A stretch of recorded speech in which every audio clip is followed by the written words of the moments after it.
Merhaba, bienvenidos al canal. Vamos a iniciar el resumen de las noticias sobre Turquía y su región que hemos tratado en las últimas horas y en los últimos días en Mispa Anatolia. Estos últimos días no hemos hecho podcast. De hecho, sabéis que los domingos no solemos hacer episodios del podcast, pero como en los últimos días, coincidiendo con el puente festivo, pues no hemos hecho ningún episodio. Vamos a relatar en el día de hoy las noticias que hemos tratado en estos últimos días y de las que hemos hablado en anteriores episodios. Bueno, una de esas noticias que tratábamos precisamente hace unos días era pues, el aniversario del terremoto que sufrió Esmirna, en la costa oeste del país, la tercera ciudad más grande de Turquía, un terremoto que sufrió exactamente el 30 de octubre de 2020, en el que murieron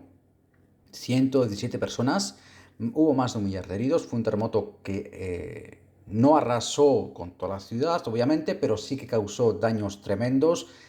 daños a miles de edificios. Decenas de ellos acabaron colapsando, fueron derrumbados por el seísmo, que alcanzó los 6,6 grados en la escala Richter de medición de terremotos, y fue precisamente en uno de esos distritos de Izmir donde más afectó el terremoto, en Bayrakli, al norte de la ciudad, donde tenía lugar hace unos días una emotiva ceremonia, exactamente a las 14:51, a las 2:51 de la tarde, hora exacta en la que el 30 de octubre se produjo ese seísmo hace 4 años, como decíamos. Un seísmo que 4 años después se han recordado a las víctimas, pero también lo que han recordado muchos expertos, y lo contamos en la noticia que publicamos en nuestra web, en mispanatolia.com, es que a día de hoy siguen muchos edificios en toda Turquía, pero en este caso en Izmir, con riesgo de derrumbe, y eso a pesar de todas las medidas que se han tomado en los últimos años para tratar de reforzar las estructuras de muchos edificios en riesgo. De hecho, el propio alcalde metropolitano de la ciudad, Cemil Tugay, alcalde metropolitano de Izmir, lo comentaba en esa ceremonia. Decía que hay que reforzar las estructuras de muchos edificios, que hay muchos edificios que siguen corriendo grave riesgo de derrumbe en Esmirna. Y además, bueno, lo que dicen los expertos es que gran parte del problema reside en aquellos edificios que se edificaron antes del gran terremoto del Mármara de 1999. Aquel terremoto murieron cerca de 20.000 personas, la cifra varía según se tengan en cuenta estimaciones oficiales o cifras que dan otros expertos, pero el caso es que a partir del gran terremoto del Mármara, que arrasó toda la región justamente del Mármara, del noroeste de Turquía, la más poblada del país, que incluye también a Estambul, aunque el seísmo tuvo en aquella ocasión epicentro en la provincia de Yálova. A raíz de aquel seísmo tan devastador, se tomaron una serie de medidas, entre ellas legales, que consistieron en promulgar leyes que endurecían las condiciones y los requisitos para edificar edificios que tenían que cumplir ciertos estándares para resistir, en este caso, los terremotos. Bueno, el problema está en que aquellos edificios que se edificaron antes de que se endureciese la normativa de edificación en Turquía a raíz de ese gran seísmo de 1999, esos edificios, muchos de ellos, cientos de miles de ellos, de hecho, siguen en pie. Y ese es el caso de Izmir. De hecho, muchos de esos edificios que se derrubaron en el terremoto de Izmir en 2020, muchos de ellos eran ese tipo de edificios. No todos, pero sí muchos de ellos. Y lo que dicen los expertos ahora mismo, lo comentamos también en la noticia, es que ahora mismo, a día de hoy, hasta un 60% de los edificios que hay en Esmirna siguen teniendo riesgo de colapso en caso de un seísmo de gran magnitud. ¿De qué magnitud estamos hablando? Pues de una magnitud 7 o superior. Que habrá quien pueda creer que no es posible o que es una posibilidad remota, pero el hecho es que lo que dicen los expertos es que es muy probable. De hecho, contaros una anécdota. Cuando se produjo este terremoto, nosotros en Hispanatolia habíamos publicado justo un año antes, justo un año antes, es decir, 365 días antes, podéis ir a verlo el mismo día, un año antes del gran seísmo de Esmirna, de Izmir, de 2020, un año antes, el 30 de octubre de 2019, habíamos publicado una noticia en la que hablábamos de que justamente Izmir tiene más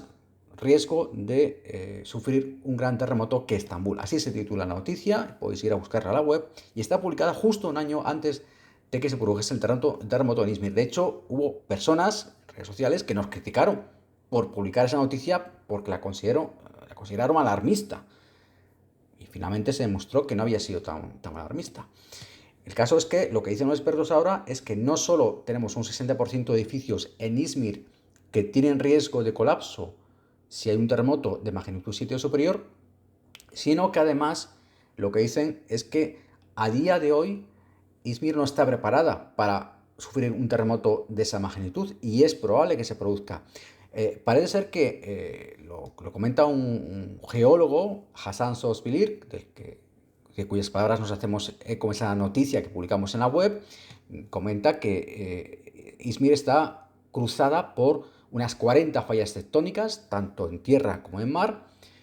y se cree que estas podrían ser las que podrían generar un seísmo de esa magnitud. Es más, lo que comenta este experto, este geólogo, es que ese terremoto de 2020 no se desató por una de las fallas que cruzan Izmir, por una de esas 40 fallas, sino que se desató por una ruptura de una falla situada a 70 kilómetros de distancia. Pero esa falla situada lejos de Izmir, a su vez desencadenó, creó una reacción en cadena, digamos, y desencadenó que se produjese ese seísmo en Izmir. Pero teniendo en cuenta que llegó a una magnitud de 6,6 porque la energía de ese seísmo que se había desatado a 70 kilómetros, de esa falla que se había roto a 70 kilómetros, fue decayendo con la distancia, obviamente, y cuando llegó a Esmirna solo tenía potencia, digamos, para energía para generar un seísmo de 6,6. Si se hubiese roto una falla de esas 40 que cruzan Izmir, tanto por tierra como por mar, habríamos tenido un terremoto de mayor magnitud. Y eso es lo que están advirtiendo los expertos, lo que comentamos en la noticia. Dice este geólogo, dice, cuando se rompe una falla de esas que cruzan nuestra propia provincia, de que cruzan Izmir, será entonces cuando veamos lo que de verdad puede pasar y la destrucción real que puede causar un seísmo en Izmir. Así que no son nuestras palabras, son las palabras de gente que sabe, de expertos, de geólogos, los que están diciendo que esto puede ocurrir y que ahora mismo Izmir, 4 años después de ese gran seísmo que causó más de un centenar de muertos, como decíamos, Izmir sigue sin estar preparada. Bueno, otra noticia que tratábamos, que en este caso se producía el viernes, era una buena noticia, que era su nueva subida de la nota crediticia de Turquía por parte de una agencia de calificación internacional. Hablamos de Standard & Poor's, que anunciaba, decíamos el viernes, que elevaba la nota de la deuda de Turquía a BB- con perspectiva estable. Anteriormente la calificación estaba en B+,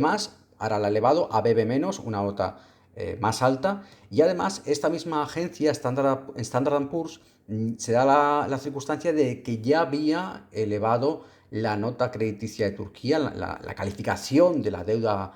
pública del Estado turco, digamos, ya la había elevado a su vez el pasado mes de mayo,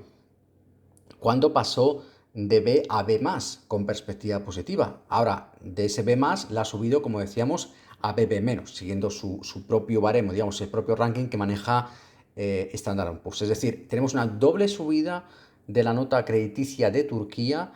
de, digamos, la confianza que despierta la deuda y a su vez la economía de Turquía por parte de una agencia crediticia con mucho prestigio como es Standard & Poor's, que justifica esta subida de la deuda por varios factores, entre ellos, pues bueno, esa política monetaria tan estricta del Banco Central de Turquía que mantiene unos tipos de interés muy altos y que ha permitido, dice la agencia, estabilizar la lira, reducir la inflación, incrementar las reservas del Tesoro, desdolarizar el sistema financiero y, en fin, en suma, reequilibrar la economía. Y cree Standard & Poor's que esta tendencia va a seguir siendo, es decir, no se descarta en los próximos meses nuevas nuevas mejoras de la calificación crediticia de Turquía, y comenta además la agencia que estima que la economía de Turquía, principalmente impulsada por las exportaciones de bienes y servicios, va a crecer el año que viene al 2,3%.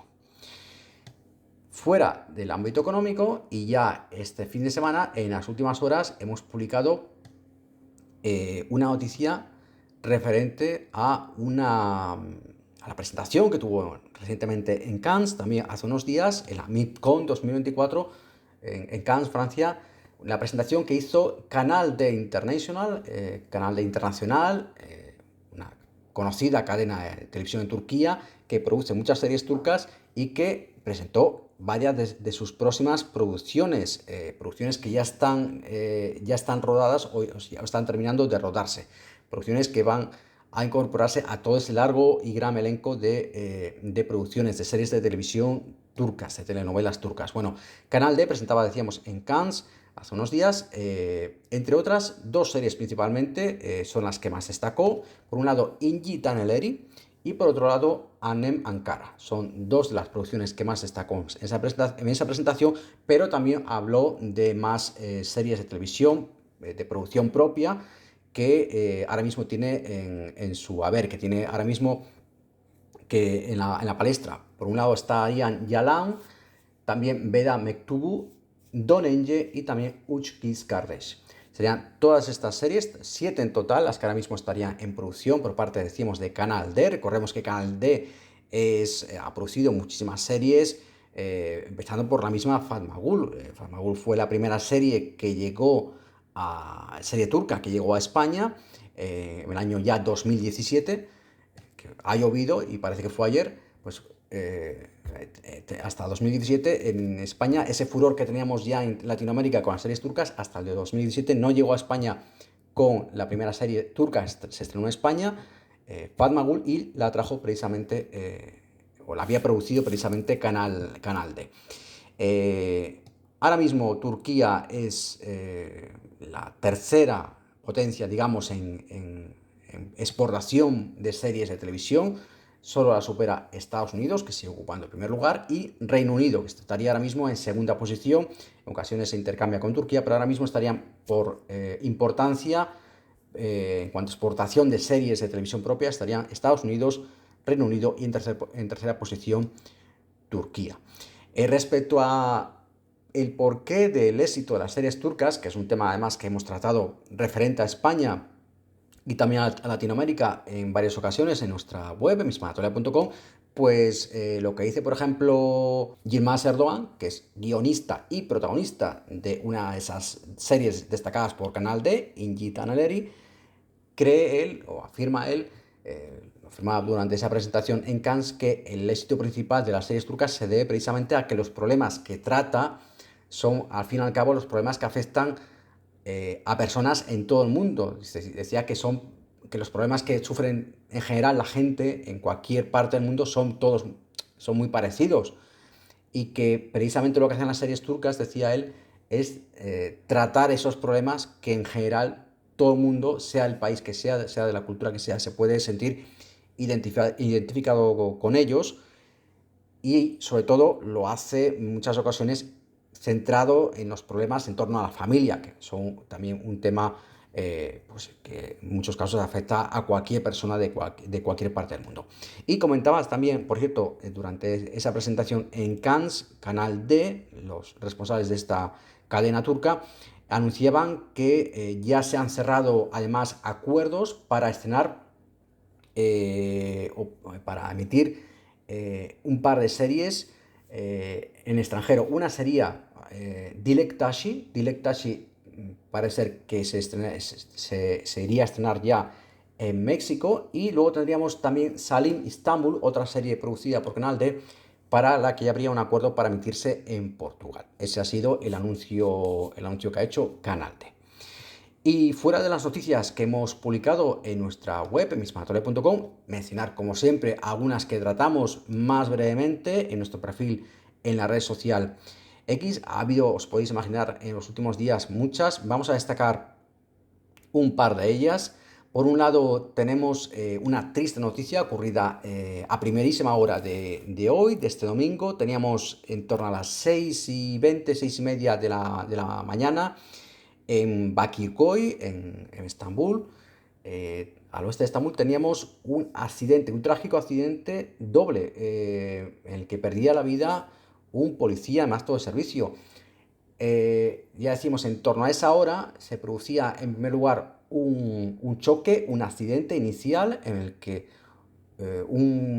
colisionaban dos vehículos, uno de ellos un vehículo policial, debido al estado del asfalto, por la lluvia, estaba en estado deslizante, digamos,